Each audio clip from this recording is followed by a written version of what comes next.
সে পৌঁছালাম সেখানে যেখানে ওই মানুষকে জিন আসর করেছে, সেই মানুষটার কাছে গিয়ে দাঁড়ালাম। সেই জিন তখন কোরআন পড়তে আরম্ভ করেছে। তখন যখন কোরআন পড়তে আরম্ভ করে আমি তাকে জিজ্ঞাসা করলাম, জিন বলো তো দেখি শয়তান, তুমি কোরআন পড়তে পারো, পুরা কোরআন পড়তে পারো? সে জিন খামোশ হয়ে গেল, কিছুই আর বলতে পারে না। আমি বললাম, দেখো তুমি কোরআন পড়ছো ঠিকই, কিন্তু কোরআন শরীফের এই আয়াতটা পড়ো তো দেখি, যে আয়াতটাকে তোমাকে আমি পড়াচ্ছি সেই আয়াতটা তুমি পড়ো তো দেখি। সে জিন আর পড়তে পারে না, শয়তান আর পড়তে পারে না। তাই বাবারা, ভাইরা, বন্ধুরা, ওই আয়াতটাই আপনাদের সম্মুখে নিয়ে এসেছি। যেই আয়াত পড়তে গেলে জিন জ্বলে ভস্ম হয়ে যাবে, সে জিন জ্বলে, শয়তান জ্বলে আপনার ছাই হয়ে যাবে, সে আয়াতটাই আপনাদের কাছে আমি নিয়ে এসেছি। সে আয়াতটা মনোযোগ দিয়ে আপনারা দেখবেন, আশা করি মুখস্থ করে নেবেন। যদি শয়তান কোনো আপনার পরে ধা করে বা কোনো মানুষের উপরে যদি ধা করে, আপনি সেই ওই আয়াতটাকে পড়ে যখনই আপনি ফু মেরে দেবেন, আশা করি সেই জিন সঙ্গে সঙ্গে জ্বলে ছাই হয়ে যাবে। আপনি এই ভিডিওটা শেষ পর্যন্ত অবশ্যই দেখবেন।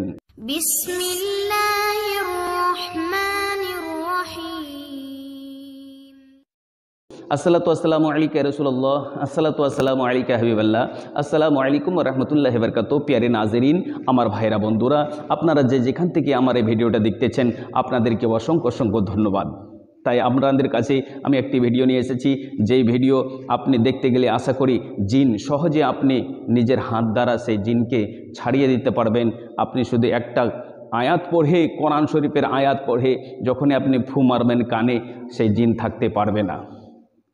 আল্লাহ পাক রব্বুল আলামিন কোরআন পাক দিয়েছেন, সেই কোরআন পাক জিন জাতিরও পড়তে পারে, সার্কাসি জিন, শয়তান জিনও পড়তে পারে।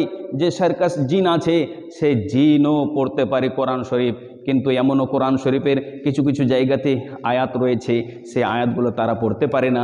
যখনই পড়তে যায় তাহারা জলে ভস্ম হয়ে যায়, জলে তাহারা ছাই হয়ে যায়। ওলিয়া কেরাম এবং পীর বুজুর্গের দোয়াতে আপনাদের কাছে নিয়ে এসেছি। সেই আয়াতটা হচ্ছে, আপনাকে আমি স্ক্রিনের উপরে দেখাচ্ছি। সেই আয়াতটা আপনি কিভাবে পড়বেন, কিভাবে পড়তে গেলে পড়ে আপনি সেই আয়াতটাকে নিজের আওত্তার মধ্যে করতে পারবেন, হাসিল করে নিতে পারবেন। সেই আয়াতটা আপনাকে আমি স্ক্রিনের মধ্যে দেখাচ্ছি, আপনারা মনোযোগ দিয়ে শুনবেন এবং আমি আয়াতটাও পড়ে শোনাচ্ছি, একটু ধ্যান করে শুনবেন। বিসমিল্লাহির রহমানির রহিম। ওয়ালাকাদ ফাতান্না সুলাইমানা ওয়া আলকাইনা আলা কুরসিহি জাসাদান সুম্মা আনাব। এই আয়াতটা যখনই আপনি পড়বেন, পড়ার পরে তার কানের ভিতরে যখনই আপনি ফু মেরে দেবেন, সে শয়তান আর থাকতে পারবে না। বন্ধুগণই, আমার বাবারা, ভাইরা, এই আয়াতটাকে আপনি মনোযোগ দিয়ে আপনি 5 ওয়াক্ত নামাজের শেষে শেষে আপনি 21 বার পড়বেন। বিসমিল্লার সঙ্গে সঙ্গে আপনাকে এই আয়াতটা পড়তে হবে। সে আয়াতের পূর্বে আপনি 11 বার দরুদ শরীফ পড়বেন। 11 বার দরুদ শরীফ পড়ার পর এই আয়াতটাকে আপনি 21 বার পড়বেন। 21 বার পড়ার পরে আবার 3 বার দরুদ শরীফ পড়বেন।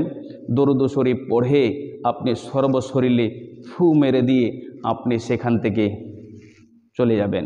আশা করি আপনি যখন সে আয়াতটা পড়ে আপনি নিজের শরীরে ফু মেরে দেবেন, দেখবেন যে আপনার শরীর দেখে শয়তানও ভয় করবে, আপনার শরীর দেখে চারিলও ভয় করবে, আপনার শরীর দেখে আপনার জিন পৈরি যারা আছে, শয়তান সার্কাস জিন, সেই সমস্ত জিন আপনাকে দেখে ভেগে যাবে।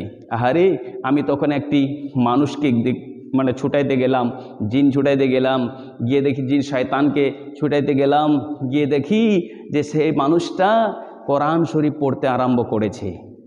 সে মানুষটা তো কিছু জানে না, কিন্তু জিন পড়তে পারে কোরআন, কিন্তু কোরআন শরীফ তো পড়ে, কিন্তু কোরআন শরীফের কিছু কিছু জায়গাতে এমন আল্লাহ পাক রব্বুল আলামিন আয়াত দিয়ে দিয়েছেন, সেই আয়াতগুলি যখনই তারা পড়ে সঙ্গে সঙ্গে ছাই হয়ে যায়, পড়তে পারে না। তাই বলি ভাই, সেই আয়াতটাই আপনাদেরকে আমি বহু কষ্ট করে আপনাদের কাছে তুলে দিলাম।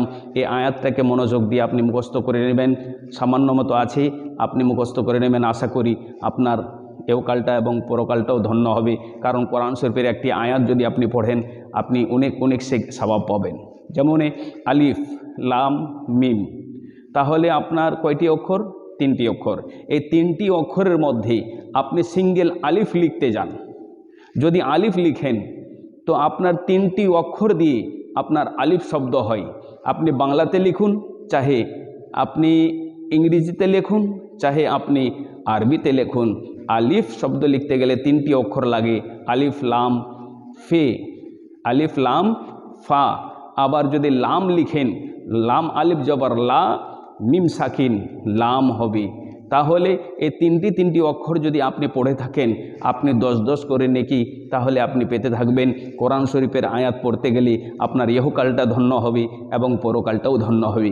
আশা করি আপনি এই আয়াতটা মনোযোগ দিয়ে মুখস্থ করে নেবেন।